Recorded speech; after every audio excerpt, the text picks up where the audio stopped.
Sana meron sila dito. Naghahanap ako ng Ray Dragon Fruit. Diyos ko, galing na ako sa wet market. Lahat doon puti. Wala akong nakita ngayong araw na to. Sana meron dito sa ano. Sa welcome. Ako parang wala. Parang wala. Shoot, wala nga. Wala nga. Ayun, meron. Ang tanong, red kaya ito. Paano malalaman na red? Ay. Ito, puti ito eh. Mga puti ito.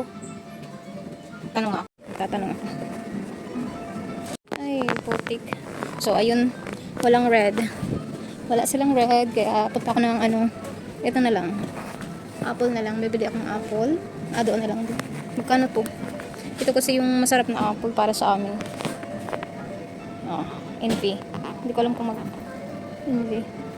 Oh, grabe oh. $2.21. Punta na naman tayo ng Park and Shop kung meron. Yung madam po kasi kasama sa diet niya. Kailangan red. Ay nako. Hirap ng buhay. Yan, punta tayo ng Park and Shop or Takay. So, punta tayo sa Takay. Park and Shop. Umura kita by Andres Ayla. Tawag ng Park and Shop. Takay. Ay, hirap maghanap. So, let's ikot-ikot. Dito. So, let's ikot kung meron. Naku po, walay sila. Ay, ang hirap. Walang red ngayon. Hindi siguro panahon ng tag-red na apple. Ay, na apple. Na sapana.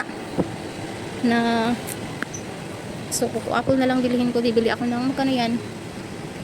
NV apple, 4 ang 29. Doon sa kabila, 3 lang ang 29. Pero ang hirap naman kumuha. Paano ko kukuha nito? Napaka-skip.